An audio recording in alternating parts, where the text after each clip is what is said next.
Karooto dadkii intiisa badan ciiriinka ayay ku cunaan halka kuwa kalena ay dabsaaraan. Suuqyada waaweyn ee magaalada Jowhar oo xarun u ah dowlad goboleedka Hirshabelle ayaa lagu kala gadanayaa, balse waa ay ka yaraatay beerihii ay ka bixi jireen ee gobolka Shabeellaha Dhexe.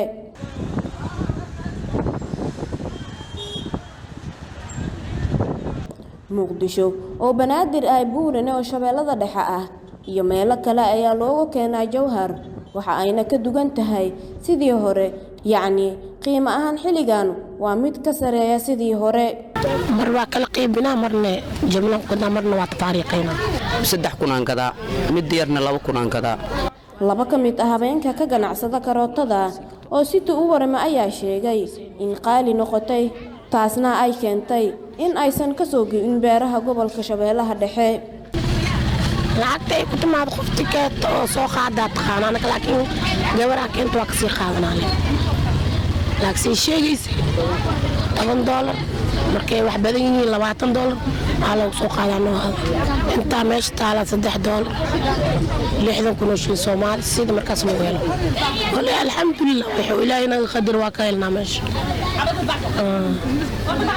suuqa marna waa ku catiya marna waa ku madow yahay sasbaan loo sabraa ganacsi. Hadda ka waran socodkeeda qaalmiya barqiis waa qaal ku timaada qaal ku sii gadnaa anagana. xilliyada ugu raqiisan ilaa meeqa la kala siistaa? xilliga ugu raqiisan $1 50,000 shilin Soomaali sasbaan. waxaan ku gadaa xaafadda miis yar oo qudaar ah sida yaanyada, basbaaska, karootada, kabsar caleenta ayaan ku gadaa xaafadda.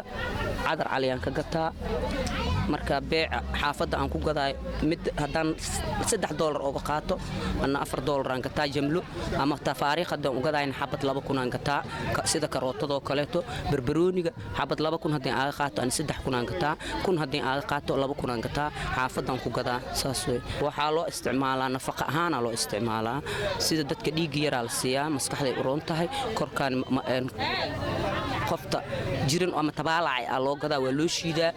saas waay.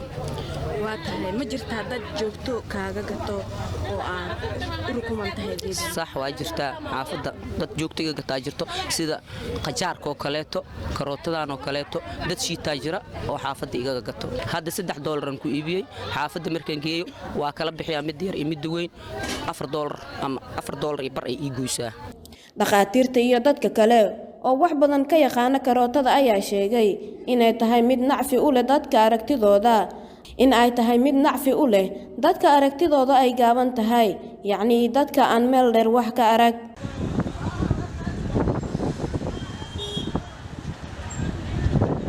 Sahre Cabdi Xuseen, Sahre Wadani, warbaahinta City, Jowhar.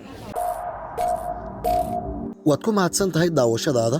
inaad nagu soo biirto wax lacaga kaagama baxayso, kaliya waxaad u baahan tahay inaad follow saarto boggeenna Facebook ama aad subscribe dhahdo janaalkeenna YouTube adigoo bartilmaameedsanaya City Somali TV and Radio.